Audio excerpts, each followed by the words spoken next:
The first thing the Bell Witch took from the house was the sound of breathing. Not screams. Not footsteps.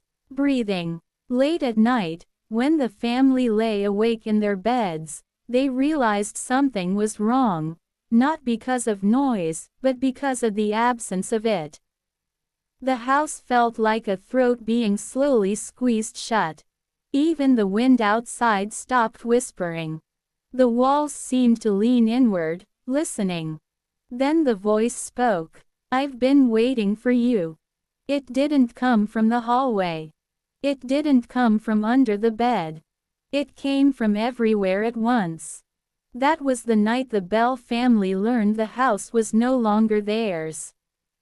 Tennessee, 1817. The Bell farmhouse stood alone in the Tennessee wilderness, surrounded by endless trees that twisted like broken fingers against the sky. The land was fertile, peaceful, too peaceful, John Bell often thought. Silence clung to the property like a curse. At first, the disturbances were small. Scratching inside the walls. Knocking on doors when no one stood outside. Beds shaking as if something invisible had crawled beneath the floorboards. John dismissed it as animals. Rats. Foxes. Anything normal. But animals didn't whisper names. One night, his youngest daughter Betsy sat upright in bed, her eyes wide, staring into the darkness. "Papa," she whispered, "it's watching me." John felt the room grow colder. "Who's watching you?" Betsy swallowed hard. "The thing that hates us." Before John could respond, something yanked the blankets off her bed and hurled them across the room.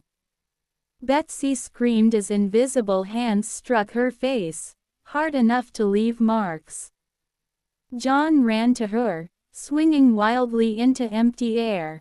The house laughed. It was not a human laugh. It was sharp, female, mocking. "I am the Bell Witch," the voice said.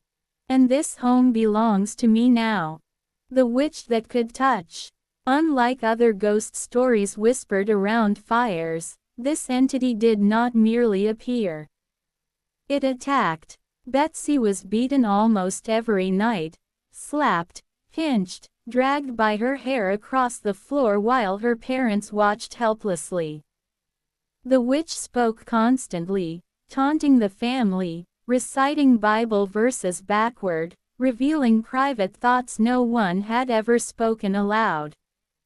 Worst of all, it could be felt. Cold fingers pressed into flesh. Breath against ears. Weight sitting on chests at night, stopping lungs from filling. Sleep became dangerous. Visitors came to investigate. Neighbors, preachers, skeptics. The witch welcomed them. It slapped men across the face. Pulled women by the dresses. Mocked ministers during prayer. One preacher tried to command it to leave in the name of God. The witch responded by choking him until his feet lifted off the floor. "I fear no man," it hissed. "And I fear no heaven." Andrew Jackson's warning. Word spread fast. Even General Andrew Jackson, future President of the United States, came to see the house for himself. Confident and fearless, he arrived with armed men, laughing at the stories. That night, their wagon refused to move. The horses screamed and collapsed as if held by unseen chains. A voice echoed from the darkness. "All right, General. Let the wagon move now." The horses stood instantly. Jackson turned pale. "I'd rather fight the British again," he said quietly, "than face the Bell Witch." He left before sunrise. The witch followed the bells wherever they went. There was no escape. When they tried to pray, it interrupted. When they tried to sleep, it tortured. But its true target was always John Bell. The death of John Bell. John grew weaker with each passing week. His throat tightened constantly, as if hands were wrapped around it. Doctors found nothing wrong. Food tasted like ash. Sleep brought nightmares of hanging shadows and whispering mouths. One morning, John did not wake up. Beside his bed sat a small vial of dark liquid no one recognized. The witch laughed. "I gave him the medicine myself," it said proudly. They tested the liquid on the family cat. The cat died instantly, foaming at the mouth. John Bell was buried 2 days later. At his funeral, the witch sang, not a hymn, a song of joy. The house after death. Most spirits leave after their work is done. The Bell Witch stayed. The land remained poisoned by its presence.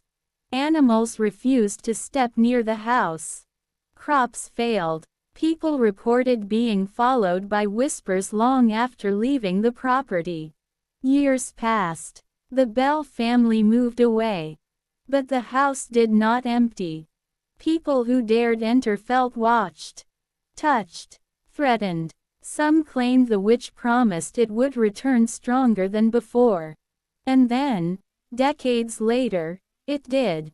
The Bell Witch House modern day. The house still stands. White walls. Quiet rooms. Innocent appearance. That is the lie. Visitors report bruises appearing without contact. Growls from empty rooms. Voices that call them by name, especially children. One investigator recorded audio inside the house.